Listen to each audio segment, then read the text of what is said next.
People are usually intimidated when making puff pastry, but there's a very easy way to make really good puff pastry, and it's so good and it's so easy that I bet you're gonna like it more than buying puff pastry at the store. I have 2 2/3 cups of all-purpose flour, and then I'm gonna add a 1/4 teaspoon of salt, 3 sticks of unsalted butter, which is 3/4 pounds, and it needs to be very cold.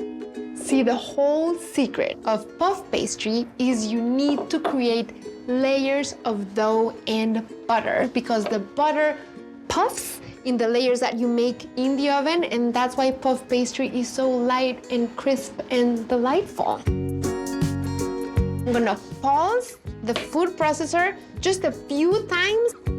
I just want the really cold butter to break into the flour. And then, once you see that the butter is starting to break into the flour, I'm going to add 3/4 cups of very, very cold water. And then pause a little.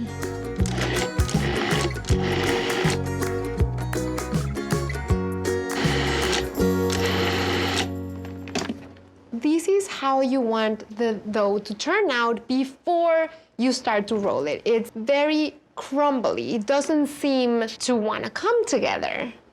I dusted my countertop with flour. I'm going to dust my rolling pin, and then I also have a lot of flour in my hands. And this is where we get very, very French with a Mexican adaptation. The first thing is you're gonna roll the dough into something that resembles a triangle. It doesn't have to be perfect, okay? I'm going to fold it as if it was an envelope. It doesn't matter that it's breaking. We're starting to create layers with the dough and the butter. And after you make these like envelope shape, you're gonna 1/4 turn counterclockwise. And now, this time, we're gonna roll these into sort of a rectangle.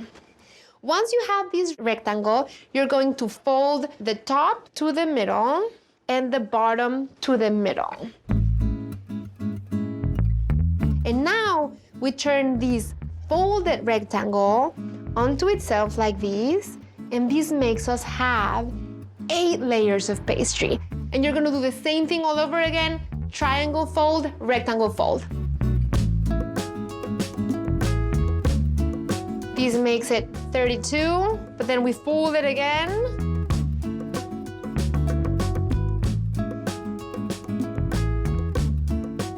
And this makes it 64.